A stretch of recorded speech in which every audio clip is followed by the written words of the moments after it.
तो इसमें करेंगे स्वतंत्र तंत्र से संबंधित सभी प्रश्न उत्तर। चलिए शुरुआत करते हैं। पहला प्रश्न, जब एटीपी का परिवर्तन एडीपी में होता है तो उत्पन्न होता है। उत्तर है ऊर्जा उत्पन्न होती है। जब एटीपी का परिवर्तन एडीपी में होता है तब ऊर्जा उत्पन्न होता है। एटीपी का एडीपी में परिवर्तन माइटोकॉन्ड्रिया में होता है। नेक्स्ट है प्रश्न नंबर 2, उपापचय के परिणाम स्वरूप ऊर्जा किस रूप में तुरंत रखी जाती है। उत्तर है एटीपी के रूप में। उपापचय के परिणाम स्वरूप ऊर्जा एटीपी के रूप में रखी जाती है।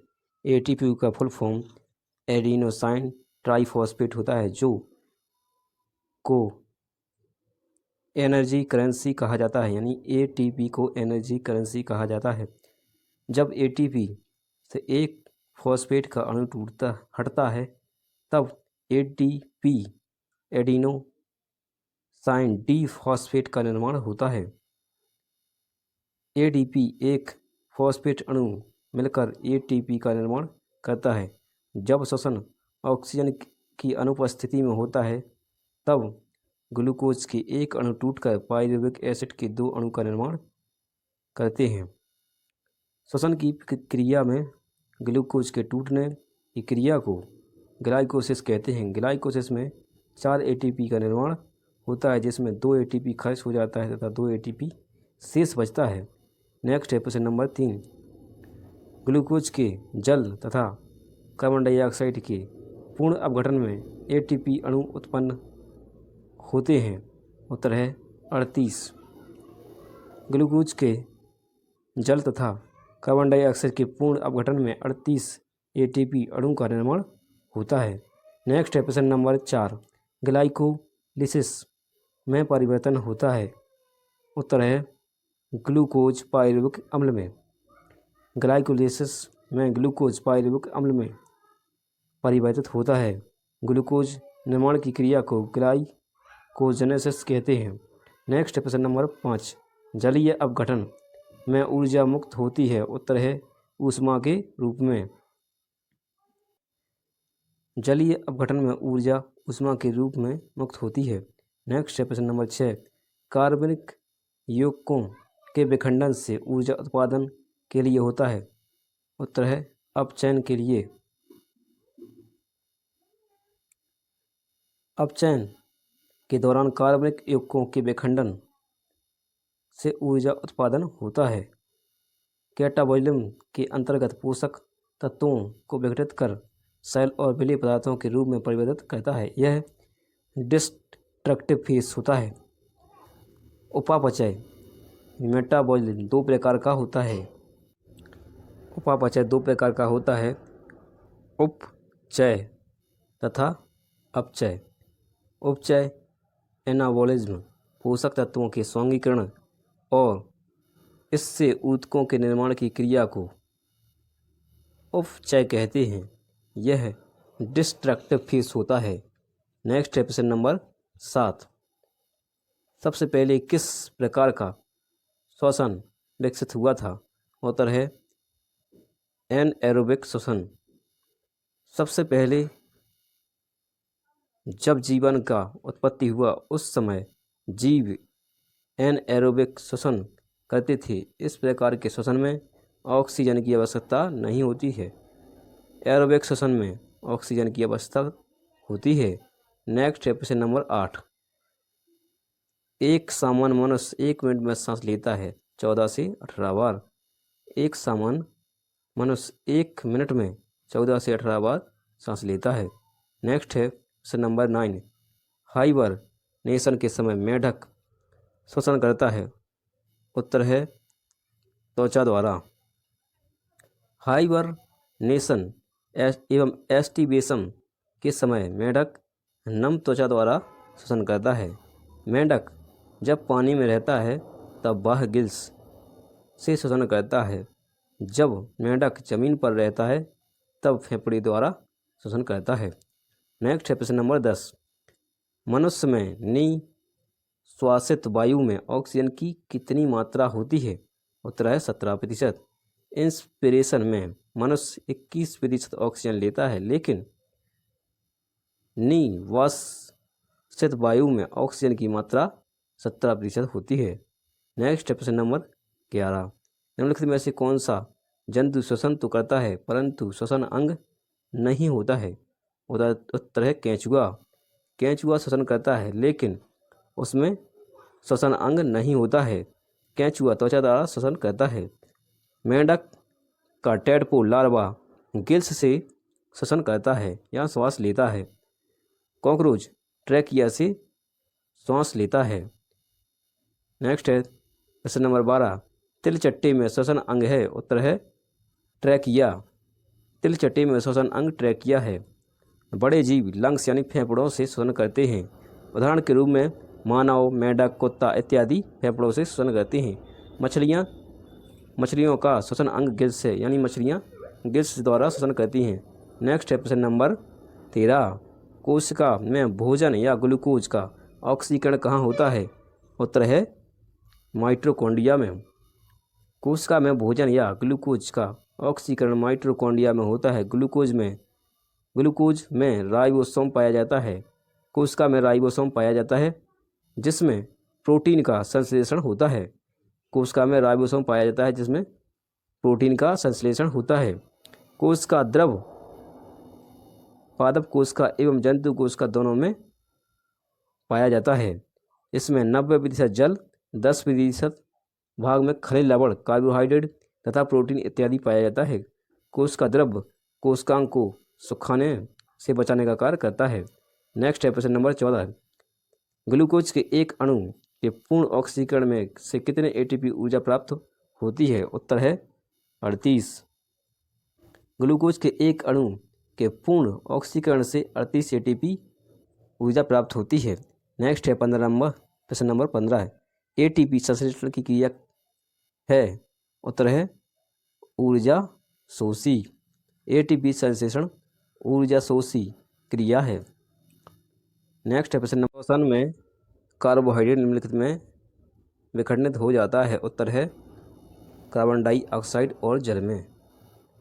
श्वसन की क्रिया में कार्बोहाइड्रेट कार्बन डाइऑक्साइड एवं जल में विखंडित हो जाता है। उदाहरण C6H12 C6 + 6O2 = 6CO2, यानी 6 अणु कार्बन डाइऑक्साइड के और 6 अणु जल के, और उसमें से 686 कैलोरी ऊर्जा प्राप्त होती है। श्वसन एक उपचायी प्रक्रिया है, कैटाबोलिज्म प्रोसेस है। नेक्स्ट प्रश्न नंबर 17 है, श्वसन है? उत्तर है अपचयन यानी कैटाबोलिज्म प्रक्रिया।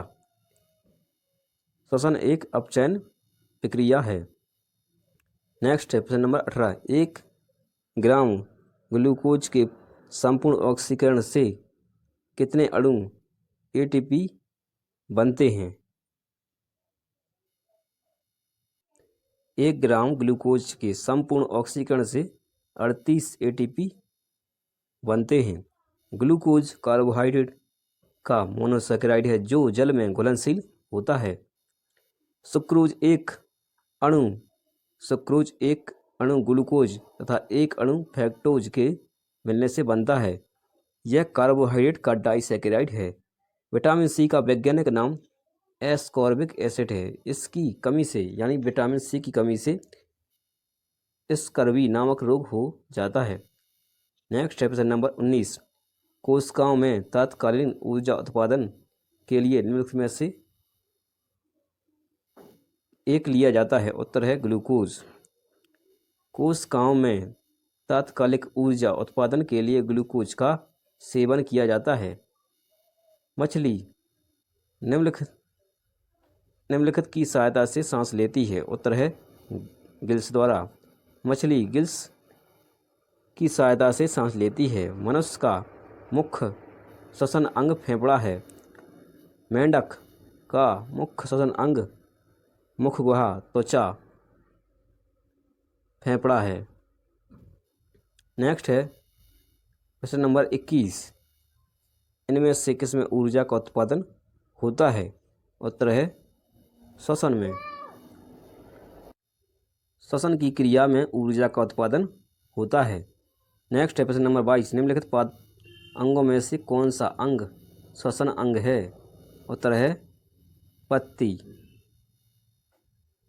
पादप में श्वसन पत्ती के द्वारा होता है। फूल के अध्ययन को एंथोलॉजी कहते हैं। जड़ पौधों को स्थिरता प्रदान करता है। जल एवं खनिज लवण का अवशोषण करता है। भोजन संग्रह करने का कार्य करता है। पौधे में पत्ती के द्वारा प्रकाश संश्लेषण, वाष्पोत्सर्जन एवं श्वसन का कार्य किया जाता है। नेक्स्ट है प्रश्न नंबर 23, प्रकाश संश्लेषण किस में होता है? उत्तर है पेड़ों की पत्तियों में। पौधों की पत्तियों में प्रकाश संश्लेषण की प्रक्रिया होती है। नेक्स्ट है प्रश्न नंबर 24, दीर्घकालीन कठिन परिश्रम के पश्चात मांसपेशियों में होने वाला थकान किस कारण से अनुभव होता है? उत्तर है लैक्टिक एसिड के निर्माण से। दीर्घकालीन कठिन परिश्रम के पश्चात मांसपेशियों में लैक्टिक एसिड के निर्माण के कारण थकान महसूस होता है। नेक्स्ट है प्रश्न नंबर 25, कहाँ पाचन एवं श्वसन मार्ग एक दूसरे को अतिक्रमण करता है?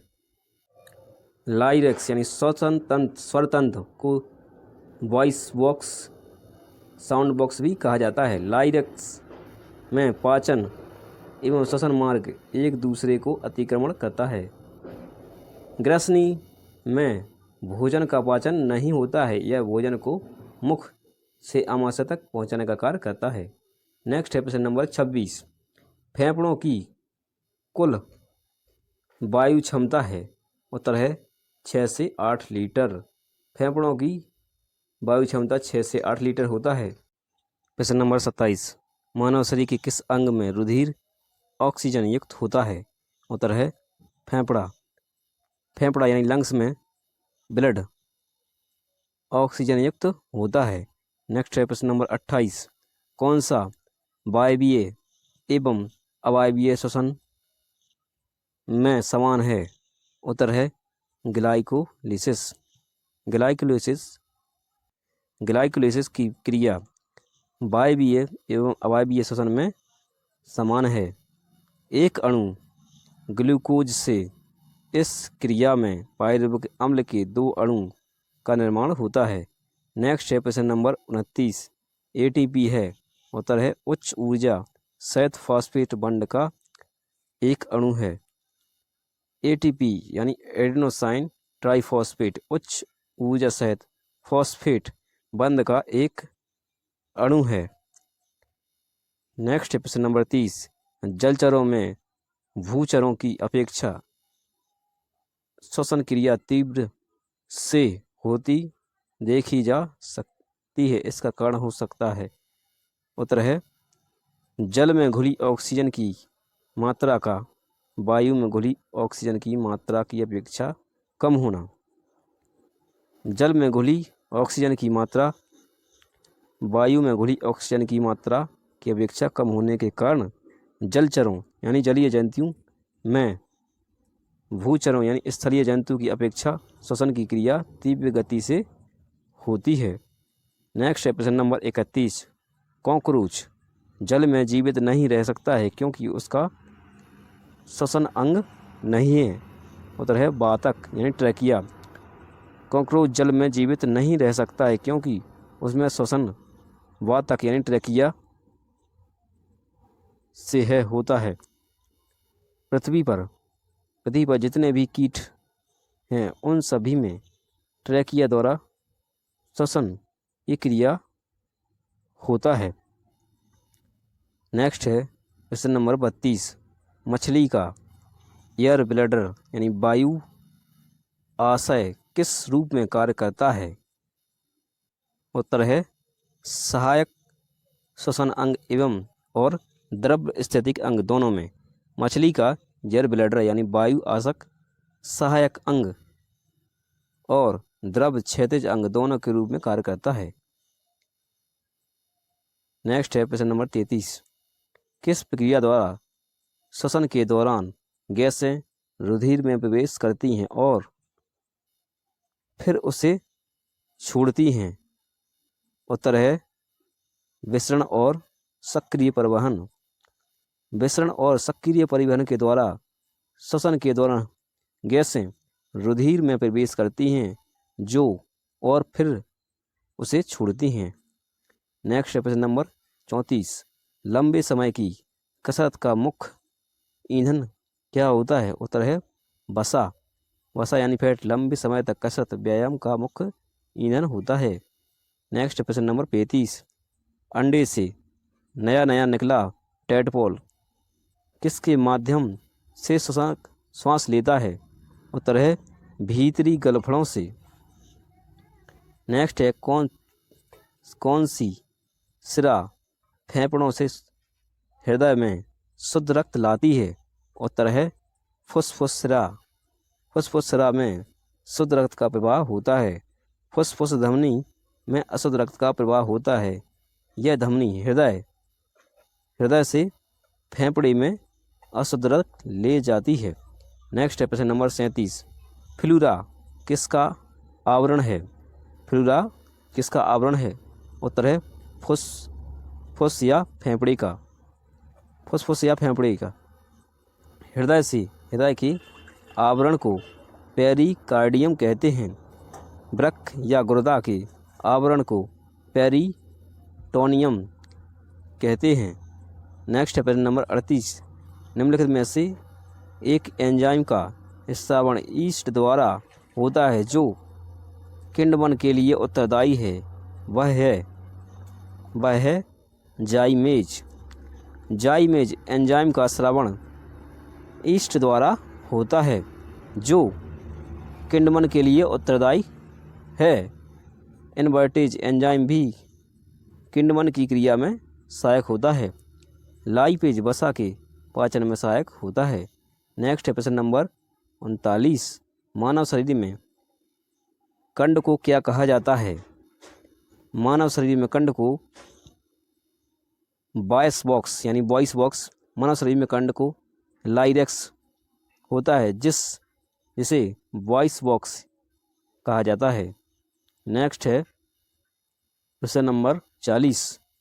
वयस्कों में सामान्य रूप से दिल की धड़कने की दर क्या होती है? उत्तर है 72 से 80 धड़कन प्रति मिनट। वयस्कों में सामान्य रूप से दिल की धड़कने की दर 72 से 80 धड़कन प्रति मिनट होती है। बच्चे के हृदय की धड़कन वयस्क व्यक्ति से ज़्यादा होती है। स्वस्थ मनुष्य 1 मिनट में 14 से 18 बार श्वास की क्रिया करता है। एक बार श्वास में लगभग वयस्क 500 मिलीलीटर हवा अंदर ले जाता है। नेक्स्ट है प्रश्न नंबर 41। मानव श्वसन में क्या छोड़ा जाता है? उत्तर है कार्बन डाइऑक्साइड। मानव श्वसन में कार्बन डाइऑक्साइड छोड़ता है। मानव श्वसन में ली गई वायु का 78.09% नाइट्रोजन, ऑक्सीजन 21% और कार्बन डाइऑक्साइड 0.03% लेता है, जबकि 78.9% नाइट्रोजन, 17% ऑक्सीजन तथा कार्बन डाइऑक्साइड 4% छोड़ता है। श्वास द्वारा लगभग 400 ml पानी प्रतिदिन हमारे शरीर से बाहर निकलता है। नेक्स्ट है प्रश्न नंबर 42। गले का एक फैला हुआ हिस्सा जो लड़कों में आवाज़ बॉक्स बढ़ाने के लिए जिम्मेदार होता है, उसे क्या कहा जाता है? उत्तर है एडम या एडम का सेब। गले का एक फैला हुआ हिस्सा जो लड़कों में आवाज़ बॉक्स बढ़ाने के लिए जिम्मेदार होता है, उसे एडम का सेब, एडम्स एप्पल कहते हैं। मनुष्य के गले में श्वसन नलिका ट्रैकिया के दोनों ओर लैरिक्स के नीचे स्थित होती रहती है। अबटू ग्रंथि थायराइड ग्लैंड, लैरिंक्स या स्वरतंत्र श्वसन मार्ग का वह भाग है जो ग्रसनी को ट्रैकिया से जोड़ता है। इसका कार्य ध्वनि उत्पन्न करना होता है। लैरिक्स प्रवेश द्वार पर एक पतला पत्ती समान कपाट होता है जिसे एपिग्लोटिस कहते हैं। एपिग्लोटिस कहते हैं। नेक्स्ट है प्रश्न नंबर 43। निम्नलिखित में से छोड़े गए श्वास में खालिस्तान शामिल होती है। उत्तर है नाइट्रोजन। नाइट्रोजन छोड़े गए श्वास में शामिल होती है। छोड़े गए सांस में नाइट्रोजन 78.08%, ऑक्सीजन 17%, कार्बन डाइऑक्साइड 4% होती है। लिया गया श्वास में नाइट्रोजन 78.9%, ऑक्सीजन 21% होती है, कार्बन डाइऑक्साइड 0.03% होती है। श्वास के साथ जल भी निकलता है 400 ml प्रतिदिन। नेक्स्ट है प्रश्न नंबर 44। श्लेष्मा झिल्ली की सूजन को खालिस्तान कहा जाता है। उत्तर है श्लेष्मा झिल्ली की सूजन को ब्रोंकाइटिस कहते हैं। ट्रैकिया ट्रोकोमा आँख की बीमारी है। ब्रोंकाइटिस श्वसन की संक्रामक बीमारी है। दृष्टि वैषम्य या अवैंधकता आँख की बीमारी है। आँख के रंग से मतलब आइरिस के रंग से होता है। नेक्स्ट है प्रश्न नंबर 45। हमारे फेफड़ों में खालिस्तान कोशिकाएं होती हैं। उत्तर है 600 मिलियन। हमारे फेफड़ों में 600 मिलियन कोशिकाएं होती हैं। फेफड़ा दो प्रकार के गैसीय पदार्थ कार्बन डाइऑक्साइड और जल वाष्प का उत्सर्जन करता है। लहसुन, प्याज, मसाले इत्यादि वाष्पशील घटक होते हैं का उत्सर्जन फेफड़ों के द्वारा ही होता है। वृक्क में बनने वाली पथरी कैल्शियम ऑक्जेलेट का बना होता है। मूत्र का रंग हल्का पीला यूरोक्रोम के कारण होता है। मूत्र अम्लीय होता है जिसका pH मान 6 होता है। फेफड़ा का वजन 300 यानी 1300 ग्राम होता है। फेफड़े का वजन 1300 ग्राम होता है। नेक्स्ट है प्रश्न नंबर 46। मनुष्य में पाया जाने वाला श्वसन पिगमेंट है। उत्तर है हीमोग्लोबिन। मनुष्य में पाया जाने वाला श्वसन पिगमेंट हीमोग्लोबिन है। आरबीसी में हीमोग्लोबिन होता है जिसमें भीम नामक रंजक होता है जिसके कारण रक्त का रंग लाल होता है। ग्लोबिन लोहयुक्त प्रोटीन है जो ऑक्सीजन तथा कार्बन डाइऑक्साइड के संयुक्त करने की क्षमता रखता है। हीमोग्लोबिन में पाया जाने वाला लोह युक्त हीमेटिन है। मेलानिन नामक पिगमेंट मानव त्वचा के रंग को निर्धारित करता है। क्लोरोफिल में मैग्नीज के एक परमाणु होते हैं। नेक्स्ट है प्रश्न नंबर 47। ऊर्जा उत्पादन के दौरान ग्लूकोज का पाइरूवेट में विघटन कहाँ होता है। उत्तर है केंद्रिका द्रव्य में। ऊर्जा उत्पादन के दौरान ग्लूकोज का पाइरूवेट में विघटन कोशिका द्रव्य में होता है। जीव द्रव्य का वह भाग जो कोशिका भित्ति एवं केंद्रक के बीच होता है उसे कोशिका द्रव्य कहते हैं। इसमें अनेक अकार्बनिक पदार्थ, खनिज लवण, जल तथा कार्बनिक पदार्थ, कार्बोहाइड्रेट, प्रोटीन तथा वसा होते हैं जो निर्जीव पदार्थ हैं। कोशिका द्रव्य एक बहुत गाढ़ा, पारभासी एवं चिपचिपा पदार्थ है। इसके रचनाओं को कोशिकांग कहते हैं। यूकैरियोटिक कोशिकाओं में कोशिकांग झिल्ली युक्त होते हैं। माइटोकॉन्ड्रिया को कोशिका का ऊर्जागृह कहा जाता है। नेक्स्ट है प्रश्न नंबर 48।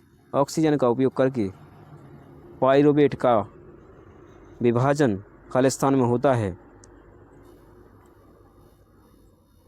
उत्तर है ऑक्सीजन का उपयोग करके पाइरूवेट का विभाजन माइटोकॉन्ड्रिया में होता है। माइटोकॉन्ड्रिया को कोशिका का शक्ति केंद्र कहा जाता है। डीएनए केंद्रक के अलावा माइटोकॉन्ड्रिया एवं हरित लवक में पाया जाता है। माइटोकॉन्ड्रिया की खोज अल्टमैन ने की थी। क्रेब्स चक्र को साइकिल चक्र साइट्रिक अम्ल चक्र या ट्राइकार्बोक्सिलिक चक्र भी कहा जाता है। क्रेब्स चक्र को साइट्रिक अम्ल चक्र या ट्राइकार्बोक्सिलिक चक्र भी कहा जाता है। यह माइटोकॉन्ड्रिया के अंदर विशेष एंजाइम की उपस्थिति में भी संपन्न होता है। लाइसोसोम को आत्महत्या की थैली भी कहते हैं। नेक्स्ट है प्रश्न नंबर 49। ऊर्जा उत्पादन के दौरान जब हमारी मांसपेशियों की कोशिकाओं में ऑक्सीजन की कमी होती है तो 6 कार्बन अणु खालिस्तान कार्बन अणु में परिवर्तित हो जाते हैं। उत्तर है 3 में। ऊर्जा उत्पादन के दौरान जब हमारी मांसपेशियों की कोशिकाओं में ऑक्सीजन की कमी होती है तो 6 कार्बन अणु 3 कार्बन अणु में परिवर्तित हो जाता है। अनऑक्सीकरण में ग्लूकोज बिना ऑक्सीजन के मांसपेशियों में लैक्टिक अम्ल एवं और बैक्टीरिया ईस्ट कोशिकाओं में इथाइल अल्कोहल में विघटित हो जाता है। इसे शर्करा किण्वन भी कहते हैं। इसके अंतर्गत होने वाले संपूर्ण प्रक्रम में को ग्लाइकोसिस कहते हैं। अनऑक्सीकरण के अंत में लैक्टिक अम्ल बनाता है। अनऑक्सीकरण के अंत में लैक्टिक अम्ल बनाता है। श्वसन एक अपचयी क्रिया है। कार्बोहाइड्रेट वसा प्रोटीन तथा प्रमुख श्वसनीय पदार्थ हैं। ग्लूकोज के एक अणु के श्वसन से कुल 2 + 36 यानी बराबर 38 ATP ऊर्जा प्राप्त होती है। नेक्स्ट है प्रश्न नंबर 50। खालिस्तान वर्ग के प्राणियों में श्वसन गलफड़ों एवं फेफड़ों द्वारा होता है। उत्तर है उभयचर। उभयचर वर्ग के प्राणियों में श्वसन गलफड़ों फेफड़ों द्वारा होता है। उभयचर वर्ग के प्राणियों लार्वा अवस्था में श्वसन क्लोम द्वारा और वयस्क जंतु में फेफड़े त्वचा मुख गुहा द्वारा होता है। किसी जंतु में वयस्क अवस्था में भी श्वसन फ्लोएम द्वारा होता है। इसमें मलाशय और मूत्र जननवाहिनी क्लोएका में खुलते हैं। इसमें जनन पदार्थ तथा मल क्लोएका से ही बाहर निकलते हैं। मत्स्य वर्ग के प्राणियों का श्वसन फ्लोएम द्वारा होता है। सरीसृप वर्ग के प्राणियों वयस्क अवस्था में श्वसन फेफड़ों द्वारा करते हैं। नेक्स्ट है प्रश्न नंबर 51। निश्वास खालिस्तान द्वारा होता है। उत्तर है फेफड़ों की अवस्थिति के कारण। निश्वास फेफड़ों की अवस्थिति द्वारा होता है। निश्वास वायुमंडल की वायु का फेफड़ों में प्रवेश की क्रिया है। इसमें फेफड़ों में वायुदाब कम होता है। इसमें डायफ्राम की आर्य पेशियाँ सिकुड़ती हैं जिसमें डायफ्राम चपटा हो जाता है। नेक्स्ट है निश्वसन की क्रिया में प्लूरल गुहाओं का आयतन अधिक होता है। फेफड़ों में भरी वायु का फेफड़ों से बाहर निकलने की क्रिया को उच्छ्वास कहते हैं। इसमें फेफड़ों में वायुदाब अधिक होता है। इसमें प्लूरल गुहाओं का आयतन कम होता है। नेक्स्ट है प्रश्न नंबर 52। निम्नलिखित में से कौन ऑक्सीजन युक्त और ऑक्सीजन रहित रक्त के मिश्रण के प्रवाह को सहन कर सकता है। उत्तर है मेंढक। मेंढक ऑक्सीजन युक्त और ऑक्सीजन रहित रक्त के मिश्रण के प्रवाह को सहन कर सकता है। उभयचर वर्ग में अधिकांशतः परिवर्धन के समय एक लार्वा बनता है जिसे टेडपोल लार्वा कहते हैं। मत्स्य वर्ग में केवल अशुद्ध रक्त ही पंप करता है। मेंढक अनियततापी जंतु है। नेक्स्ट है प्रश्न नंबर 53। खालिस्तान से श्वसन के दौरान ऊर्जा प्राप्त होती है। उत्तर है ग्लूकोज के जलने से। ग्लूकोज के जलने से श्वसन के दौरान ऊर्जा प्राप्त होती है। ऑक्सीश्वसन में ग्लूकोज का पूर्ण ऑक्सीकरण होता है तथा कार्बन डाइऑक्साइड और H2O का निर्माण होता है। इसमें ग्लूकोज अणु में 686 कैलोरी ऊर्जा मुक्त होती है। ग्लाइकोसिस के पूरे चरण में एटीपी के 4 अणु बनते हैं, जबकि 2 एटीपी के अणु खर्च हो जाते हैं। नेक्स्ट है प्रश्न नंबर 54। ऊर्जा का उपयोग करते हुए पायरुविक विघटन कहाँ होता है? उत्तर है माइटोकॉन्ड्रिया में। ऊर्जा का उपयोग करते हुए पायरुविक का विघटन माइटोकॉन्ड्रिया में होता है। एक ग्लूकोज अणु का ग्लाइकोसिस में विघटन के फलस्वरूप पायरुविक अम्ल के 2 अणु बनते हैं। पायरुविक अम्ल के अणु से एटीपी का एक अणु 5 अणु NADH के और एक अणु FADH2 का बनता है। ग्लूकोज के एक अणु के श्वसन से कुल 200 यानी 2 + 36 बराबर 38 एटीपी ऊर्जा प्राप्त होती है। माइटोकॉन्ड्रिया को कोशिका का शक्ति केंद्र कहा जाता है, यानी पावर हाउस कहा जाता है। मानव शरीर में श्वसन वर्णक है खालिस्तान। उत्तर है हीमोग्लोबिन। मानव शरीर में श्वसन वर्णक हीमोग्लोबिन होता है। आरबीसी में हीमोग्लोबिन होता है। आरबीसी का मुख्य कार्य शरीर की हर कोशिका में ऑक्सीजन पहुंचाना तथा एवं कार्बन डाइऑक्साइड के संयोग करने की क्षमता रखता है।